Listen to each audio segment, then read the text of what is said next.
السلام علیکم ورحمۃ اللہ وبرکاتہ۔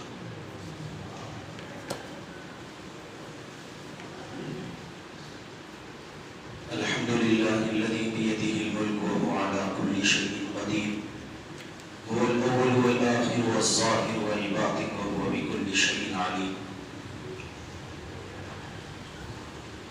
الحمد للہ الذی لا نحصی ثناء علیہ وهو کما اثنى علی نفسہ۔ الحمد لله نحمده ونستعينه ونستغفره ونعوذ بالله من شرور أنفسنا ومن سيئات أعمالنا، من يهده الله فلا مضل له ومن يضلل فلا هادي له، وأشهد أن لا إله إلا الله وحده لا شريك له، وأشهد أن سيدنا وسندنا وحبيبنا ومولانا محمدا عبده ورسوله، أرسله بالحق بشيرا ونذيرا وداعيا إلى الله بإذنه وسراجا منيرا، أما بعد فأعوذ بالله من الشيطان الرجيم، بسم الله الرحمن الرحيم، رب هب لي من الصالحين فبشرناه بغلام حليم، فلما بلغ معه السعي قال يا بني إني أرى في المنام أني أذبحك فانظر ماذا ترى، قال يا أبت افعل ما تؤمر ستجدني إن شاء الله من الصابرين، فلما أسلم وتله للجبين وناديناه أن يا إبراهيم قد صدقت الرؤيا إنا كذلك نجزي المحسنين، إن هذا لهو البلاء المبين وفديناه بذبح عظيم۔ وقال الله تعالى عز وجل في موضع آخر، ولقد آتينا إبراهيم رشده من قبل وكنا به عالمين، إذ قال لأبيه وقومه ما هذه التماثيل التي أنتم لها عاكفون، قالوا وجدنا آباءنا لها عابدين، قال لقد كنتم أنتم وآباؤكم في ضلال مبين، قالوا وجئتنا بالحق وأنت من اللاعبين، قال فربكم رب السماوات والأرض الذي فطرهن وأنا على ذلك من الشاهدين، وتالله لأكيدن أصنامكم بعد أن تولوا مدبرين۔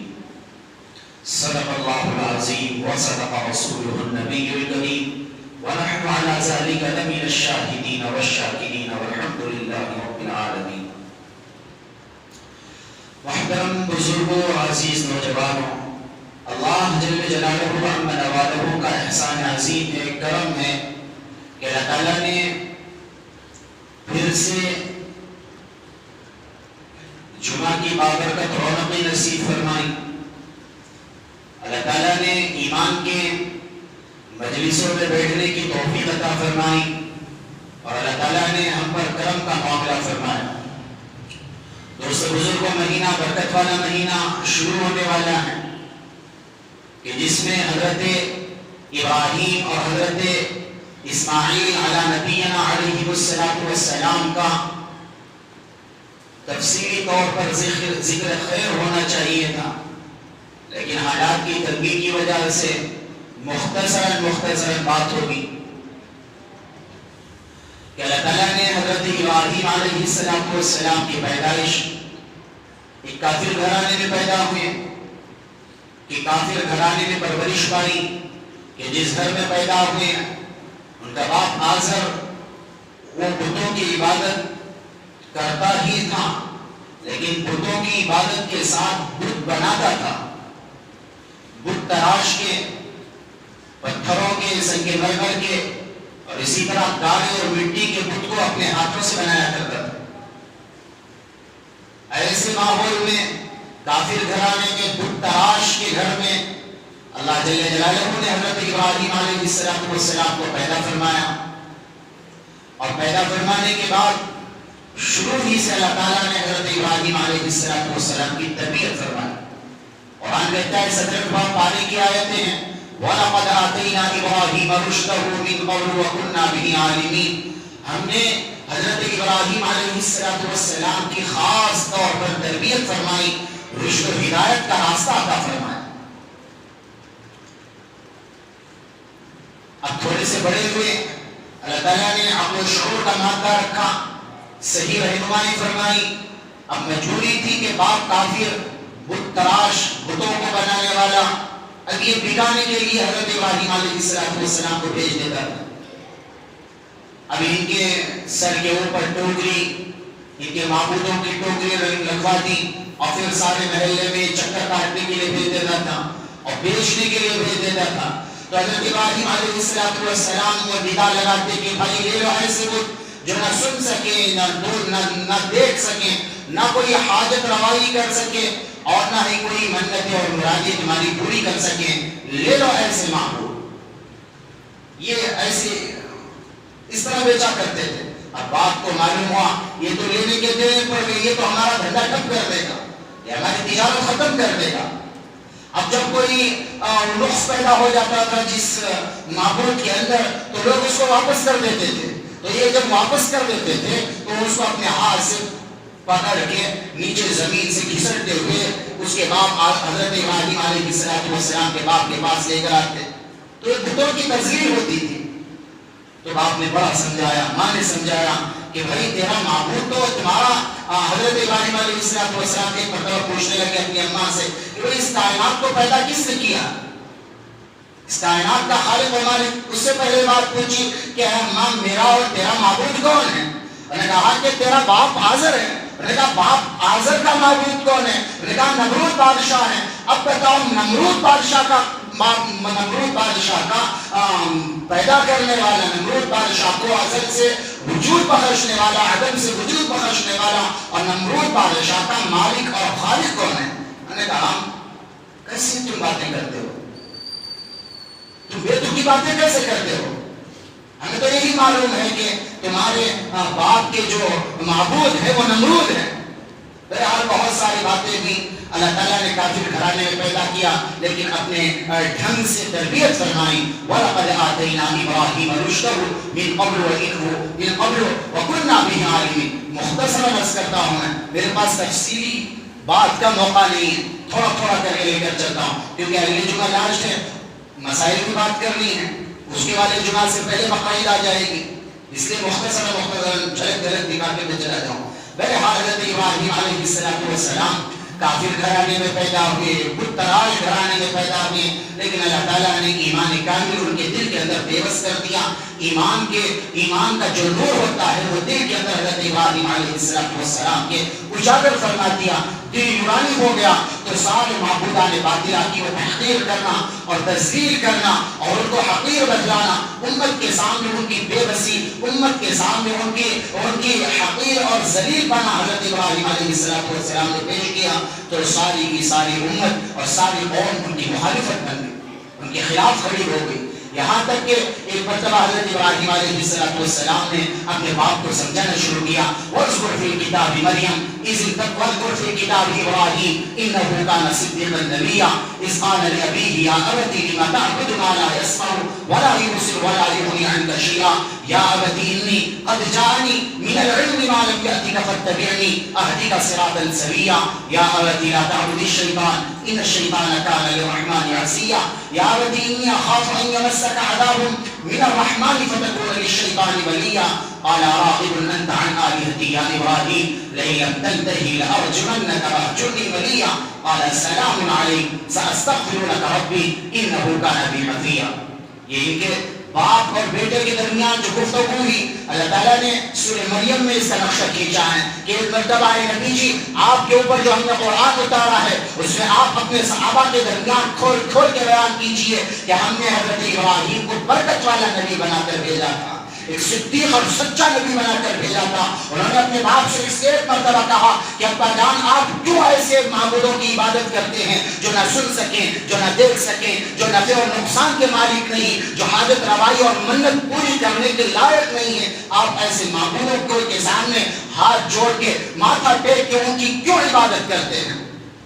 انہوں نے کہا کہ آپ شیطان کے راہ پر نہ چلیں، جو شیطان کے راہ پر چلتا ہے اللہ پاک اس کی دنیا بھی برباد کر دیتے ہیں، اللہ پاک اس کی آخرت بھی برباد کر دیتے ہیں۔ اور پھر یہاں تک کہا کہ اے میرے ابا، آپ رحمان کی عبادت کیجئے، شیطان کے راستے پر نہ چلیے۔ شیطان کو جس طرح اللہ پاک نے جنت سے لعین قرار دے کے، ابلیس قرار دے کے اور لعین ملعون بنا کے جنت سے نکال دیا تھا، کہیں اللہ پاک آپ کا بھی پتہ جنت سے نہ کاٹ دے۔ بہرحال بہت سمجھایا، پھر اس کے بعد لاش میں جب سمجھانے کی حد ہو گئی تو کہا اعلیٰ راغب انت عن آلہتی یا ابراہیم لئن لم تنتہی لارجمنک واہجرنی ملیہ۔ ابراہیم تو ہمارے بتوں کی اور تذلیل نہ کر، ہمارے بتوں کو حقیر نہ جان، ہمارے بتوں کو ملامت نہ کر۔ اگر تو نے دوبارہ ہمارے بتوں کے بارے میں رتی برابر کفریہ کلمات کہے تو میں تجھے پتھروں سے مار مار کے سنسار کر دوں گا۔ لارجمنک واہجرنی ملیہ۔ پھر کہا کہ یہاں سے تو میرے گھر کو چھوڑ دے، میرے گھر سے نکل جا۔ جوان بیٹا ہو، گھر سے باہر باپ نکال دے تو حالت کیا ہوتی ہے؟ تو حضرت ابراہیم علیہ السلام کہنے لگے قال السلام علیک ساستغفر لک ربی، میرے باپ میں جا رہا ہوں۔ سلوک کرنا چاہیے تھا حضرت ابراہیم علیہ السلام کو بے حیا روی کا، لیکن انہوں نے ماں باپ کا خیال رکھا۔ دین اسلام تو ماں باپ کی عزت سکھاتا ہے۔ کچھ نہیں کہا، زبان سے ایک لفظ نہیں کہا، کہا سلام علیک ساستغفر لک ربی انہ کان بی حفیہ، کہ میں اللہ سے دعا کرتا ہوں کہ اللہ تعالیٰ آپ کو ہدایت کی دولت سے مالا مال فرمائے۔ اس کے علاوہ حضرت ابراہیم علیہ السلام نے اپنے باپ کے لیے ایک جملہ نازبہ جملہ بھی استعمال نہیں کیا۔ انبیاء نے تو تعلیم دی ماں باپ کے ساتھ حسن سلوک کرنے کی۔ ماں کافرہ ہو، باپ کافرہ ہو، لیکن آپ اس کے ساتھ غلط سلوک نہیں کر سکتے، چاہے جائے تو وہ مومن باپ ہو مومن ماں ہو۔ اللہ کا عرش کام اٹھتا ہے۔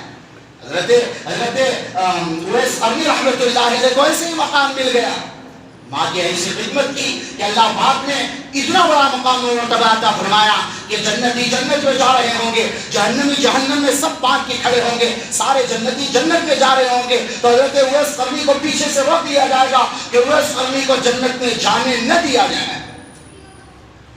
تو حیران پریشان، مولا کریم جنت کا فیصلہ تو نے سنایا، تیرے فرشتوں کی زبانی تو نے سب کچھ مجھے عطا فرمایا، اور باقاعدہ اعلان کرا گیا کہ فَأَمَّا مَنْ ثَقُلَتْ مَوَازِينُهُ فَهُوَ فِي عِيشَةٍ رَاضِيَةٍ، کہ جس کے نیک اعمال کا پلہ جھکے گا وہ عیش و عشرت کی زندگی میں ہوگا۔ مالک کائنات تو نے میرے حق میں فیصلہ کیا ہے، آخر پھر مجھے جنت میں جانے سے کیوں روکا جا رہا؟ تو پھر حضرت اویس قرنی رحمۃ اللہ علیہ کو اعلان ہوگا، یہ جہنمی سامنے کھڑے ہوئے ہیں، ہزاروں لاکھوں کی تعداد میں، تیری انگلی جدھر سے اٹھے گی، جس طرف کو بھی چلے گی، تیری جس طرف بھی انگلی اٹھے گی، میں تیری برکت سے، تیری ماں کی خدمت کی برکت سے سب کو جنت میں داخل کر دوں گا۔ آپ کا مقام و مرتبہ قرآن نے بتایا ہے، نبیوں نے ماں باپ کی خدمت کی ہے، کافر باپ ہے لیکن کہہ رہے ہیں قال السلام علیک ساستغفر لک ربی انہ کان بی حفیہ، کہ مولا کریم سے دعا کرتا ہوں اور آپ کو سلام پیش کرتا ہوں کہ اللہ پاک آپ کو اسلام کی دولت سے مالا مال فرمائے۔ اب گھر چھوڑ دیا، بہت ساری چیزیں میں نے چھوڑ دی، اور پھر بہت واقعہ فلما جن علیہ اللیل رأى کوكبا، ستاروں کو دیکھا، چاند کو دیکھا، سورج کو دیکھا، اور امت کے اندر تبلیغ فرما رہے ہیں کہ یہ میرا معبود نہیں، یہ میرا معبود نہیں، بڑا نکلا۔ وہ کہتے ہیں پہلے ستاروں کو دیکھا اور کہنے لگے کہ یہ میرا معبود ہوں گے، فلما افل قال لا احب الآفلین، یہ بھی ڈوب گئے، یہ ڈوبنے والا معبود نہیں ہو سکتا، الہ نہیں ہو سکتا، جس کی روشنی مانگ پڑ جائے وہ کیسا معبود ہو۔ پھر اس کے بعد چاند کو دیکھا، مہکتا ہوا چاند اور کرنیں، خوبصورت کرنیں اور ٹھنڈی کرنیں پہنچاتا ہوا، چوتھی رات کا چاند جب نکلا اس کو بھی دیکھ کے کہنے لگے جب ڈوبنے کا وقت آیا یہ میرا معبود پر الہ نہیں ہو سکتا، جس کو فنا ہو وہ معبود کیسے ہو جائے۔ پھر سراج مہاجا، جس کو قرآن نے بتایا سراج مہاجا، سورج چمکتا دمکتا آب و تاب کے ساتھ جب نکلا اور کہنے لگے فلما رأى الشمس بازغة قال هذا ربی هذا اکبر، یہ تو میرا بڑا معبود ہے.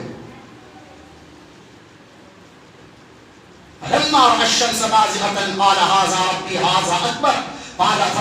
جب یہ بھی ڈوبنے لگا اور تو کہنے لگے کہ میں اپنے رب کے ساتھ شرک نہیں کروں گا، یہ ڈوبنے والا ختم ہو جانے والا کیسے معبود ہو جائے گا کہ جس کی روشنی مان پر جائے، جس کو عدم سے وجود نہیں، جس کو ازل سے وجود ہے، اس کے سامنے اپنا ماتھا جھکاؤں گا. انی وجہت وجہی للذی فطر السماوات والارض حنیفا وما انا من المشرکین.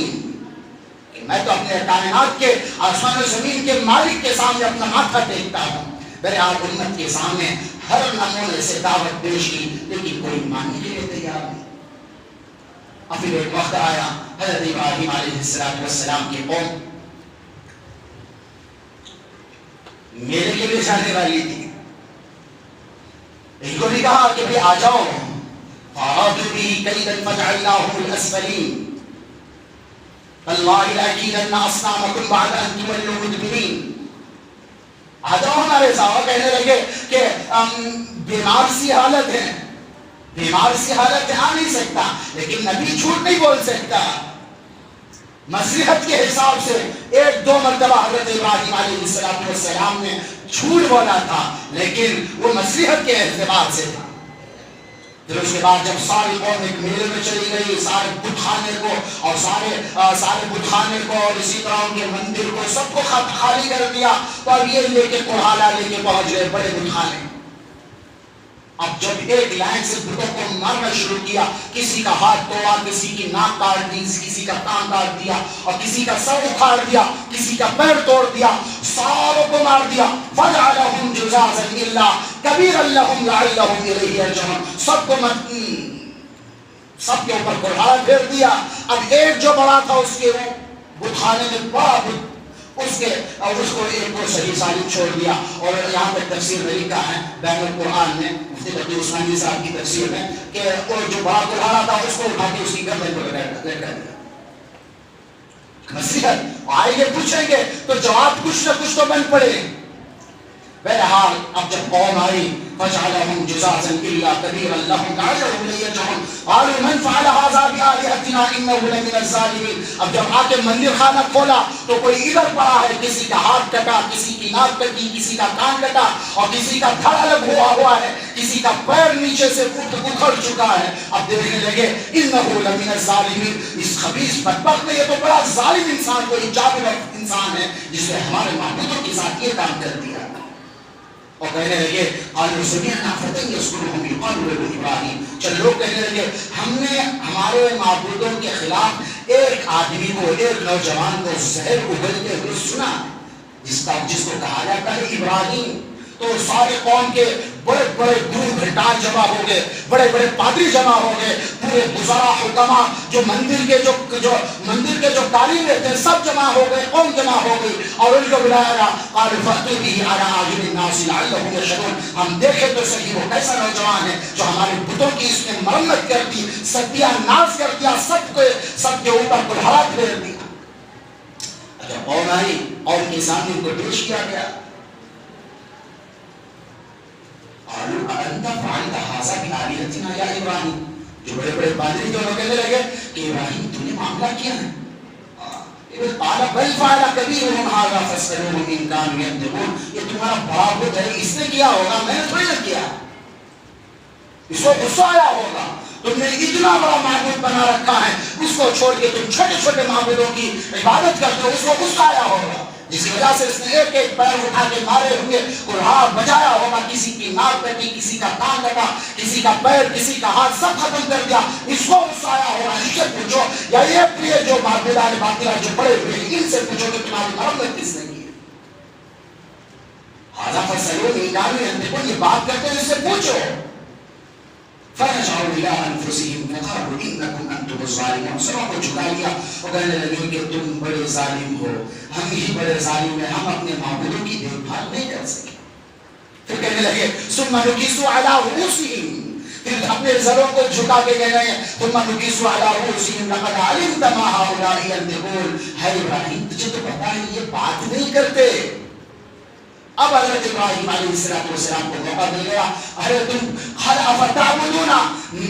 افتعبدون من دون الله ما لا ينفعكم شيئا ولا يضركم اغفر لكم ولما تعبدون من دون الله افلا تعقلون. ارے تم ایسے معبودوں کی کیوں عبادت کرتے ہو جو نہ نفع کے مالک ہیں، جو نہ نقصان کے مالک ہیں، جو نہ کسی کی حاجت پوری کر سکے، جو نہ سن سکے، نہ دیکھ سکے، نہ کسی کا قول عمل اس کے سامنے وہ سنا جا سکے. تمہاری منتیں نہیں پوری کرتے، تمہاری حاجتیں پوری نہیں کرتے. ایسے معبودوں کو تم اپنا خدا کیوں کر تسلیم کرتے ہو؟ پھر اس کے بعد کہنے لگے قالوا حرقوه وانصروا آلهتكم ان كنتم فاعلين. اب جب جاہل کے پاس کوئی چیز نہیں بنتی تو وہ دشمن ہو جاتا. جب کوئی دلیل نہیں چلتی، جب اس کے سامنے وہ پرانی جو محبت بتوں کی جو دل کے اندر تھے بے بس ہو چکے تھے حضرت ابراہیم علیہ السلام کے سامنے، لیکن بتوں کی جو محبت تھی اس کو اندر سے پادریوں نے بغانا شروع کیا. کہنے لگے کہ بھائی اس کو آگ جلاؤ، اس کو پسند کر دو، اس کو اس کے اندر جلا کے راکھ کر دو. اگر تم اپنے معبودوں کی حفاظت کرنا چاہتے ہو، اگر تمہارے اندر کچھ دم خم ہے تو تم اس کے ساتھ ایسا معاملہ کرنا. اور آگ برسائی، بڑے بڑے لکڑیوں کو جنگلوں سے کاٹا گیا، اسی طرح بڑے ایک میدان میں جلائی گئی. پتہ نہیں کتنے دنوں تک وہ آگ جلی کہ جس کے شعلے یہاں تک آتا ہے کہ حدیث میں اسی طرح لکھنے والوں نے لکھا کہ شعلے آسمان کو چھوتے تھے. کوئی پرندہ اڑنا چاہتا تھا تو پرندہ اٹھ کے نیچے نہیں جاتا تھا اس کے شعلوں کی وجہ سے. ہر ایک نے منتیں مانگی کہ میرا یہ کام ہو گیا تو حضرت ابراہیم کو جس آگ میں جلایا جا رہا ہے کہ جنگل سے لکڑیاں کاٹ کے میں اس میں ڈالوں گی. بھولیاں باقاعدہ منتیں مانگتی تھی کہ میرا یہ کام ہو جائے گا تو میں یہ کروں گی وہ کروں گی. بہرحال حضرت ابراہیم علیہ السلام کے لیے آگ کو بھجوایا گیا. اب حضرت ابراہیم سے کہنے لگے تم چلا جا. آدمی نے کہا کہ میں کیوں چلا جاؤں، میں خود تھوڑی نہ بچانے کے لیے، تم ڈالو مجھے، تم نے آگ بھڑکائی ہے. پھر شیطان نے منجنیق کا طریقہ بتایا کہ گھوڑے کی شکل سے حضرت ابراہیم علیہ السلام کو بٹھا کے اس کو پھینکا جائے. اس وقت شیطان نے باقاعدہ سکھایا. اب حضرت ابراہیم علیہ السلام کو اس کے اندر بڑے منجنیق کے اندر اٹھا کے جب پھینک رہے ہیں تو ادھر دائیں طرف حضرت جبرائیل اور بائیں طرف آگ کو بجھانے کا فرشتہ، بارش کا فرشتہ، ہوا کا فرشتہ، تینوں فرشتے. حضرت جبرائیل کہنے لگے کہ آپ کچھ کہیں تو میں کچھ کروں. پانی کا فرشتہ کہتا ہے حضرت ابراہیم آپ اشارہ کریں ابھی بارش برساتا ساری آگ بجھ جائے گی. پھر اسی طرح ہوا کا فرشتہ کہنے لگا کہ ابراہیم آپ حکم کے محتاج ہیں، آپ جو الفاظ کہیں گے ہم ساری آگ کو آسمان پر اٹھا لیں گے ہوا کے ذریعے. اور کہا کہ آپ کی تو مجھے ضرورت نہیں ہے، آپ کو جس نے پیدا کیا جو رب جلیل ہے، جو خلیل اللہ کا رب ہے، مجھے اس کی ضرورت ہے، آپ کی ضرورت نہیں ہے. وہ تو میرا مالک عرشوں سے دیکھ رہا ہے، مجھے اس کی ضرورت ہے. اما الى اللہ فنعم، میرے رب کی مجھے ضرورت ہے. علی اللہ توکلنا حسبنا اللہ ونعم الوکیل. علی اللہ توکلنا، میں نے اپنے رب کے اوپر چھوڑ دیا ہے، میرا رب میرے لیے کافی ہے. تو اللہ کی طرف سے فوراً حکم آیا قلنا یا نار کونی بردا وسلاما علی ابراہیم. اے آگ حضرت ابراہیم کے لیے ٹھنڈی ہو جا، اور ایسی ٹھنڈی بھی نہ ہو کہ میرے ابراہیم کو، میرے خلیل کو ٹھنڈ ہونے لگے.